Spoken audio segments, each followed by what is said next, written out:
Começa agora o podcast Simone Jardim e Convidados, um programa da plataforma Nível 50 Mais Experiência, a sua rádio e TV na web.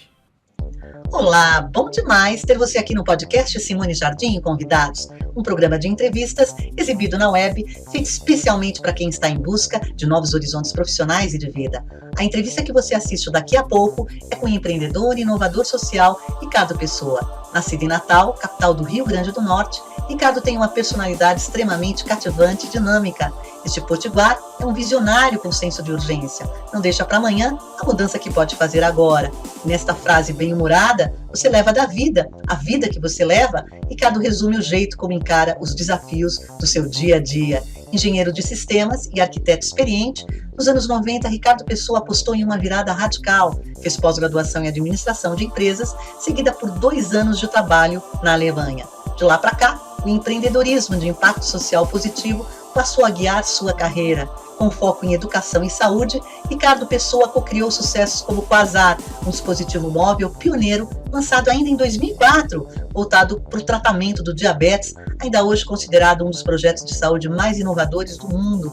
Hoje, este empreendedor serial atua com toda a sua energia e competência como desenvolvedor de negócios, mentor e parceiro de startups de impacto social. Nessa entrevista, ele fala de sua participação no coletivo Futuro do Trabalho 50+, que em setembro apresenta propostas com foco transgeracional no 4º Congresso de Envelhecimento Ativo. No nosso site você encontra o link para fazer sua inscrição neste evento. E tem muito mais nessa entrevista que está imperdível. Como bom provocador, Ricardo Pessoa não concorda com a ideia que se tornou um lugar comum de que os mais experientes são analfabetos digitais.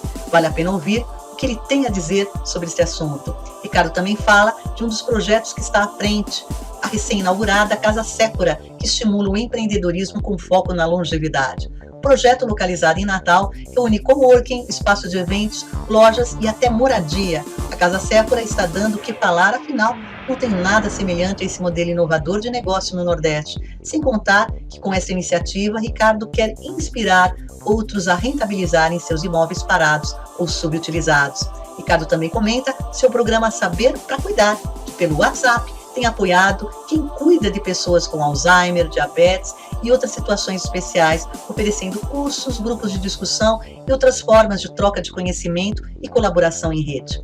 Eu sou a jornalista Simone Jardim, repórter e apresentadora deste podcast, uma produção independente da plataforma de rádio e TV na web Nível 50 Mais Experiência, com direção de Wagner Guedes e trilhas musicais do artista Júpiter 2. Agora você ouve a conversa que eu tive com Ricardo Pessoa, aqui em São Paulo, um pouco antes dele embarcar para Natal. Tem uma movimentação grande ao fundo, porque foi gravada fora dos nossos estúdios, no único dia que a agenda sempre ocupada do Ricardo tinha uma brechinha pra gente.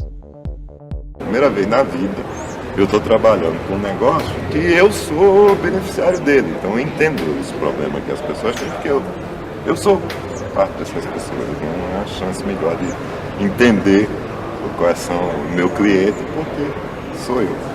E o que eu acho interessante é a questão de vocês estarem, você junto com algumas outras pessoas, num coletivo, discutindo, isso eu acho importante, né? Trabalho intergeracional na área de consultoria, e é uma proposta que vocês estão pensando em apresentar em setembro, é isso? Exatamente, isso aí é o seguinte, nós juntamos um grupo, e assim, tem gente que já foi executivo, empresário, engenheiro, empregado, psicóloga clínica, tarará. E qual é o cenário que a gente vê? Né? O cenário que a gente vê é, de um lado, você vê o que o pessoal chama de indústria 4.0, né? Que o resumo da história é que, tudo bem, lá na frente vai criar novos empregos, novas profissões, vai. Mas até essas novas profissões criarem e as pessoas poderem se preparar para elas, a gente vai ter uma pancada de gente sendo posta na rua, uma pancada de emprego sendo destruído. Assim, eu vi um relatório do PIB, agora foi apresentado faz uns 2 meses lá em Washington, falando do impacto dessa indústria 4.0 no mundo, que não é igual. Uma coisa é na Europa, uma coisa é nos Estados Unidos, outra coisa é na África. Na África, 70% não é das profissões, mas dos postos de trabalho vão ser potencialmente substituídos por máquina, por automação, por inteligência artificial, por não sei o que, por essa coisa, por essa internet das coisas, esse pacote que se convencionou chamar a indústria 4.0. Então você tem a situação do Brasil não é muito diferente. Não, existe uma extinção muito forte também de trabalho. Eu já visto que as pessoas 50 a mais estão sentindo uma dificuldade também muito grande de se colocar. São duas coisas. Existe um trend de redução de emprego. Então, um trend mundial e tararau, de muitos empregos que a gente conhece vão ser destruídos. Tá certo? Vamos deixar de existir. Rápido. No cenário aí de 5 anos. Esse é um ponto. Outro ponto é o envelhecimento da população brasileira. Tá certo? Isso está todo mundo careca de saber, mas a gente é um dos países que envelhece mais rápido do mundo. Então, todo o arcabouço social brasileiro, todas as regras, o que é um velho, o que é um idoso, né? Regras de aposentadoria são as mais evidentes, mas é 1 milhão de outras coisas. Isso tudo tem que ser repensado em função da população que está vivendo muito mais e tendo menos jovens. Então, essa inversão da pirâmide é outro problema. Então você tem emprego sendo destruído, uma população mais velha crescendo. Né? Então essa história do futuro do trabalho, qual foi? Como é que você vai conseguir com que empresas sobrevivam nesse cenário? Tá certo? Então, e usem isso como uma vantagem competitiva nesse cenário. Então a gente começou a discutir isso, né? Como é que era, a característica, tem gente em tecnologia, então tinha uma base muito boa do lado tecnológico, que isso está acontecendo. Esse pessoal mais, vamos dizer assim, psicólogo e tal, para entender como é que a cabeça das pessoas está se comportando. A questão de empresas serem organizações sociais, as empresas cada vez mais, as pessoas vão querer trabalhar por propósito, vão querer trabalhar por coisa que você se identifique. Então tem uma série, a proposta da gente é exatamente essa, assim, aproveitar, no primeiro caso, né, essa competência técnica que existe na população 50 a mais, que está aí de estoque. Eu não sei se você sabe, mas o Brasil é o terceiro pior país do mundo para você contratar mão de obra qualificada. Né? Então você tem e resolver isso é educação. Quando a gente começar a resolver isso na educação, vai levar umas 2 gerações. Até agora não começou, porque eu vejo muito projeto na área da educação, mas projetos concretos são muito poucos e muito tímidos frente aos números e o tamanho do país. Né? Então vai levar, vamos dizer, na melhor das hipóteses, 2 gerações para a gente ter uma população capacitada tecnicamente, disponível em quantidade aqui. Daqui para lá você faz o quê? Tá certo? Agora, com essa crise, parará, ninguém está vendo isso porque as empresas estão demitindo o que pode e o que não pode, está todo mundo se amarrando. Mas dê um cheirinho de produtividade, que você vai ver que vai faltar gente. E você vai pegar de onde? Essa tribo dos 50 mais que já está pronta, já está treinada. Então isso significa mudar a cabeça dos RH, mudar a cabeça dos empresários, para eles perceberem. Tem uma coisa muito boa, porque do mesmo jeito que a população está envelhecendo, os empresários também estão. Né? Então o cara está vendo, pô, tem cara, eu conheço gente que tem, por um exemplo prático, né? Valdo Rocha, que é a verdadeira inteligência por trás do grupo Guararapes, do qual o ramo mais conhecido é a Riachuelo. Tá certo? O cara tem 90 anos, ou vai fazer 90 anos agora, e é o grande estrategista por trás do grupo. A Bíblia Diniz tem quantos anos? Tá certo? Então, gente, parar de miopia. Tá certo? Esses caras já ficaram, já se tocaram. Por que eles vão ter preconceito contra eles mesmos? Não. Tem esse aspecto que eu estava conversando, né? De mais gente, as empresas poderem precisar ou não. Tem esse pacote ligado ao trabalho, vamos dizer assim, que é uma tendência mundial e que aqui se aplica. Tem outra tendência, que é outra coisa que você levantou, você citou aí, que é a porcentagem da renda nacional que está nas mãos de pessoas acima de 50 anos. Eu não me lembro dos números, mas é um número extremamente significativo, alto, é tipo 30%, 35%, não é brincadeira. Hoje, tá certo? Então quando você fala assim, não, porque esse mercado milionário, não sei o que, peraí. Mas é o mercado que existe no Brasil. Do mercado que existe no Brasil, com todas as nossas mazelas e dificuldades, uma porcentagem significativa e crescente está na mão dos 50, 60%. Serão os consumidores dominantes, numerosos, já são e continuam a ser. Só que assim, com 30, 40 anos de vida pela frente, exatamente, as pessoas vão ter que repensar como elas vão lidar com o dinheiro. Exatamente. Como é que elas vão lidar com o dinheiro, como é que você vai complementar. Porque dinheiro, assim, esse negócio de pessoa, não, aposentadoria no Brasil. Olha, dinheiro é bom. E quanto mais, melhor. Tá certo? Então, assim, não tem essa. E você vai trabalhar, não é só para ganhar dinheiro. Porque dinheiro você precisa, você é bom, você ganhar, faz bem para a autoestima, faz bem para comprar uma roupa nova, faz bem para comprar uma... Faz bem para dar presente para os netos, para tudo, tá certo? Mas você vai trabalhar para contar antes por causa de você se manter saudável. Porque todo mundo tá, assim, gente, eu não estou falando, tem pesquisa médica, essas coisas tudo provando isso, mas não quero isso. Olhe para o seu lado. Veja aquele seu tio, sua avó, sua mãe, sua bisavó, sei lá, que quando parou de trabalhar fez trum, derrubou-se. Né? Não precisa, olhar, parar de botar, eu acho, sabe? A gente fica com muita viseira e a idade tem essa vantagem, sabe? A experiência você vai, quando você é mais novo, você consegue botar a viseira e fingir que nada está acontecendo. Mas quando você vai ficar mais velho, você já sofre as consequências de ter usado essa viseira, que normalmente é bater de cara na parede, né? E aí vocês, não, peraí, não é bem assim, né? Vamos olhar, bom senso, olhar o que acontece do lado, né? Mas voltando à história do trabalho, então quando eu comecei a pensar, né, esse coletivo foi exatamente isso, um grupo que se juntou para discutir isso e fazer uma proposta, aonde a gente pega, cria uma forma de que essa inteligência que existe, para usar o termo de gestão de conhecimento, esse conhecimento tácito que existe entre as diversas gerações no ambiente de trabalho, consiga fluir.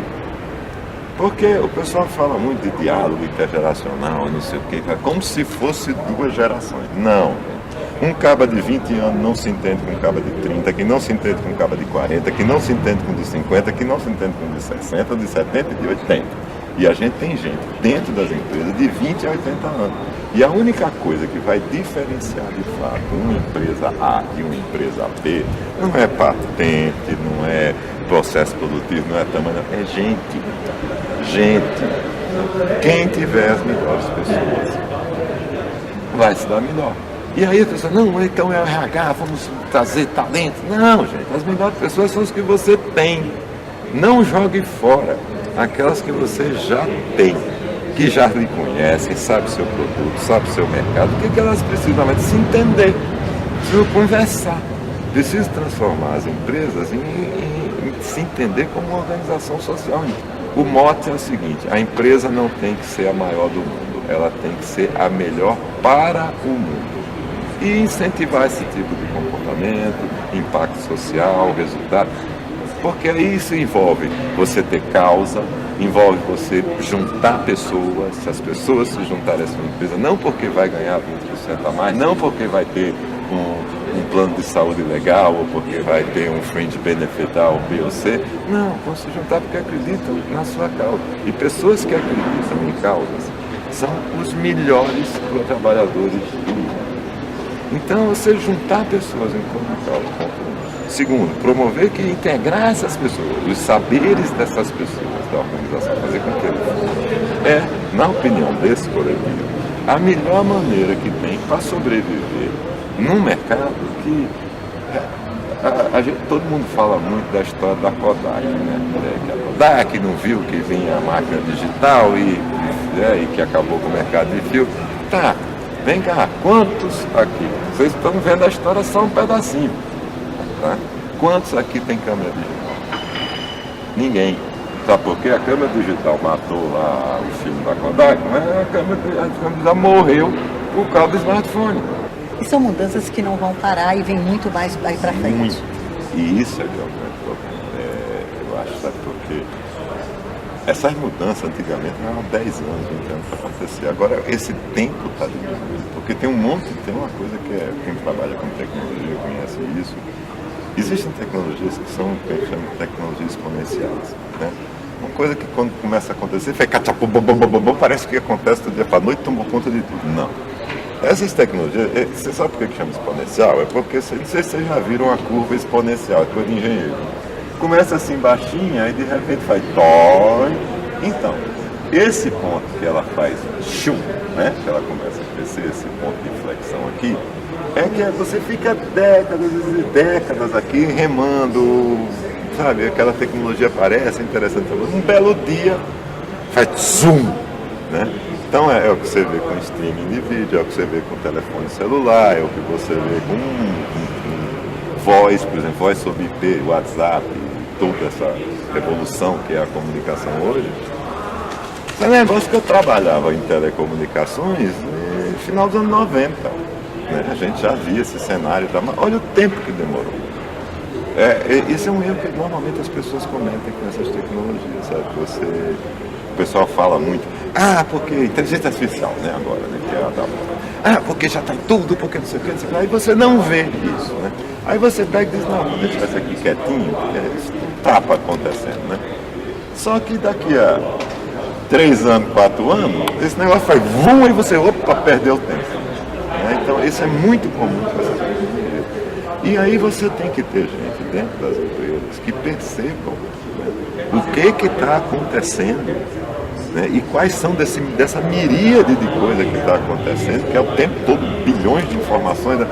O que vai me afetar, né? O que vai afetar o meu grupo, a minha empresa, o meu negócio, e eu poder reagir a isso, tá certo? Então, você ter essa capacidade de perceber e reagir, né, é o que a gente coloca como solução com grupos intergeracionais, ou seja, não é de 50 mais, não, é todo mundo pensando junto. Então, para isso, a primeira coisa é o quê?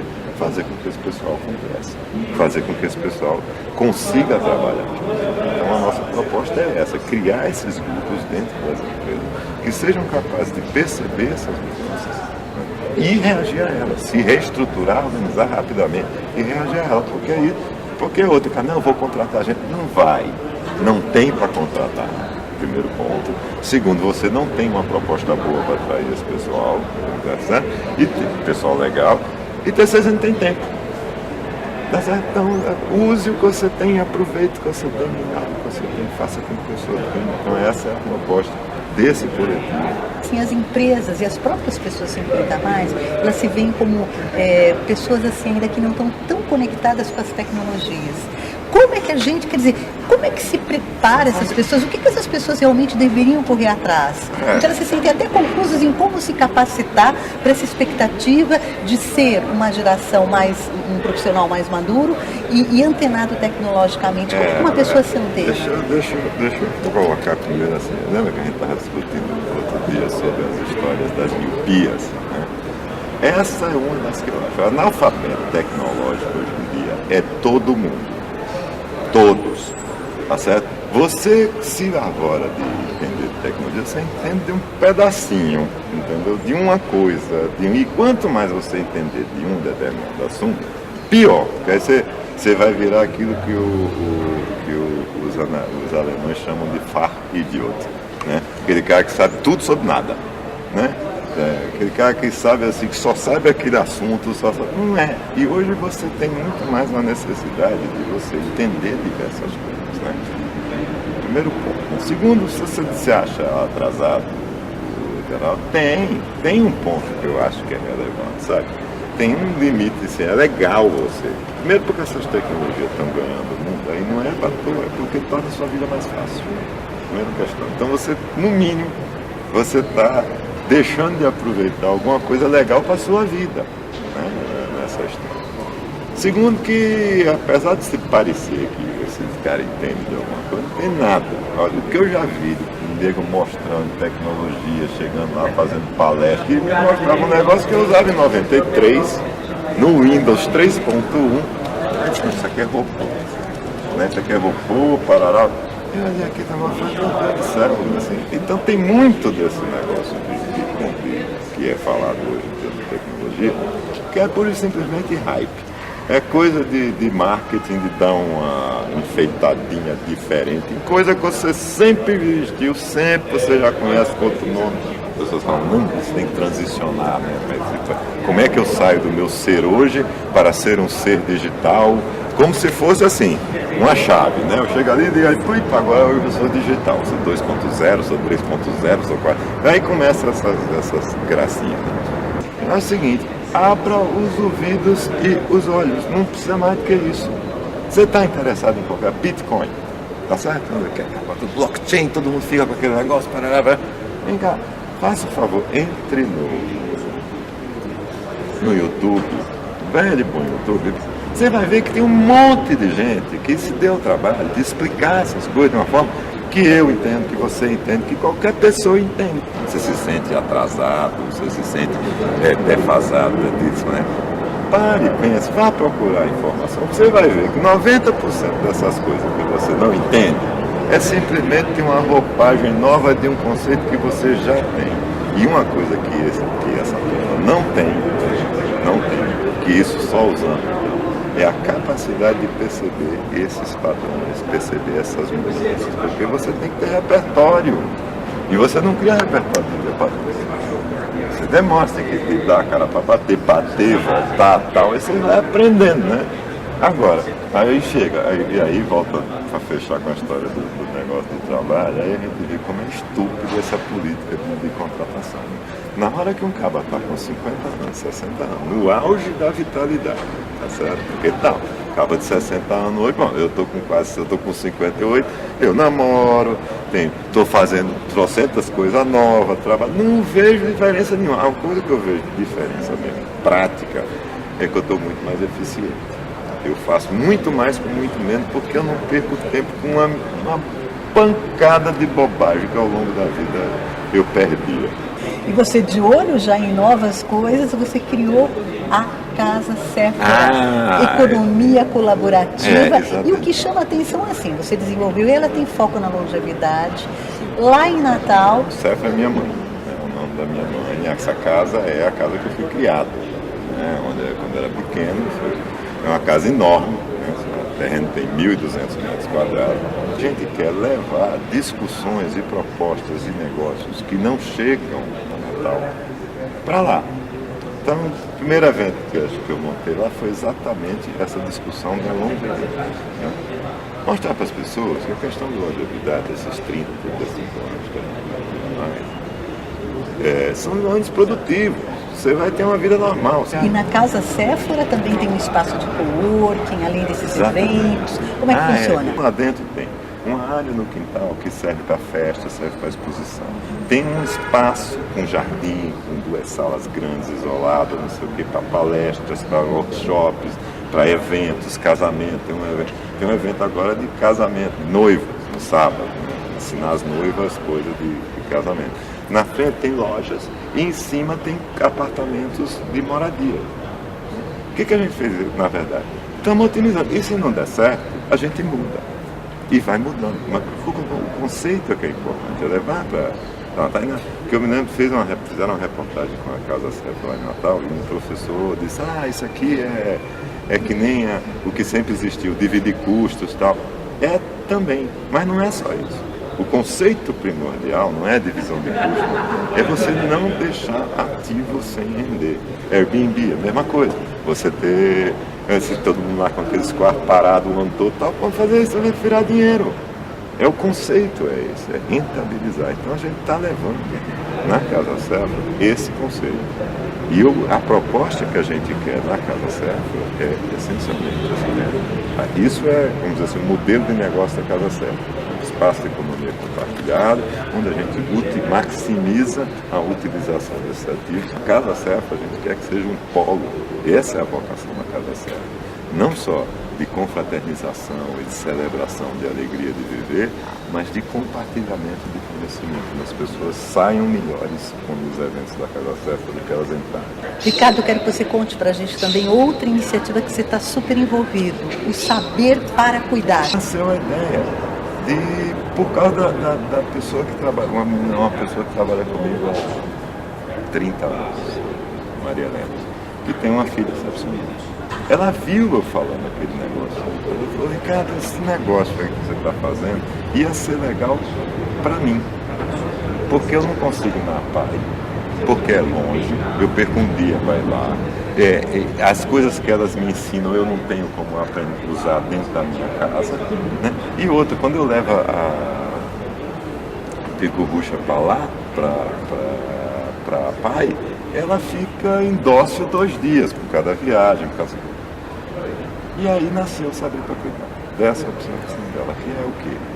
Vamos levar conhecimento e experiência e dicas para as pessoas que cuidam de pessoas com necessidades especiais.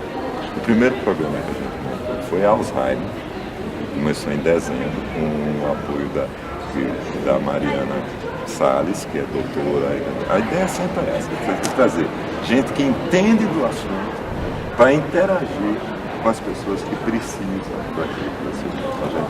Alzheimer é uma doença que ninguém fala no Brasil, é uma doença esquecida, impacta violentamente a nossa sociedade. Vocês olhem em torno e vejam, todo mundo tem um paciente de Alzheimer perto, né? Veja o que aconteceu com aquela família, com aquela unidade, a pancada que isso é, não tem dinheiro para pagar cuidador, tem um mundo de coisa para fazer com Alzheimer, principalmente do nosso lado, levar conhecimento para essas pessoas, que elas possam cuidar.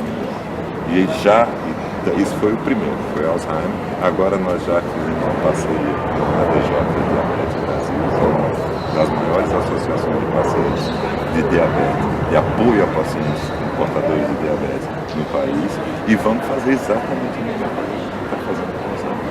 Levar o conhecimento para essas pessoas, dar curso, capacitar educadores, capacitar professores, capacitar cuidadores, tanto familiares quanto profissionais. Então é usar essa tecnologia de educação que a gente desenvolveu, que funciona, aplicar a esse mercado. Isso é o Saber para Cuidar.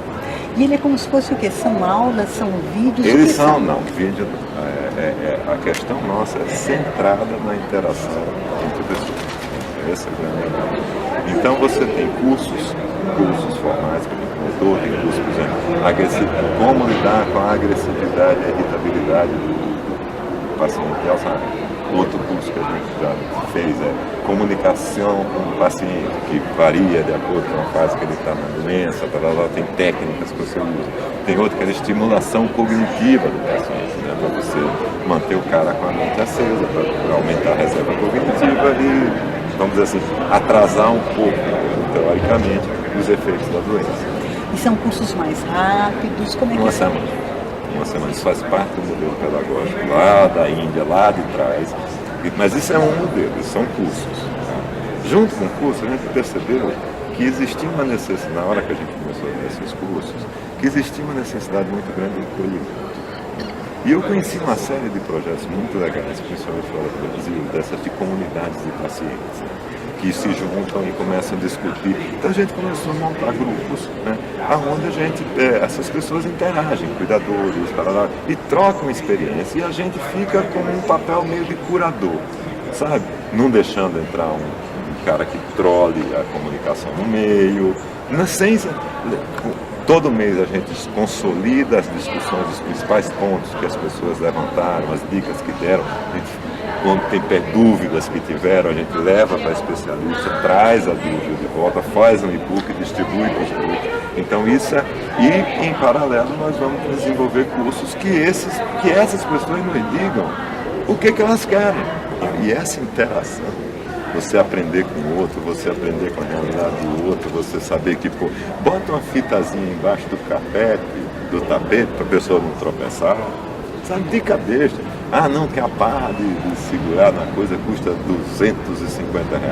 Compre um cano de ferro, vá no ferro velho, compre um cano de ferro, chumbe, que vai fazer o mesmo efeito. Sabe, você tem milhões de coisas assim que as pessoas fazem e interagindo. E a nossa proposta é o quê?